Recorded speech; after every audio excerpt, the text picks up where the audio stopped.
Nama saya Rita Jahara, tinggalnya di Sukajadi. Senang kali saya loh, Dek.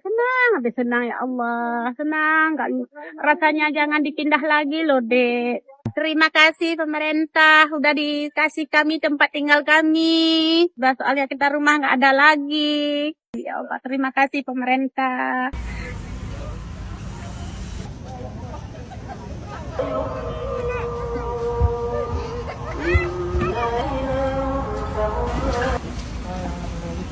Saya Dr. Mustaqim, MKes SPDLP, Kepala Dinas Kesehatan Kabupaten Aceh Tamiang.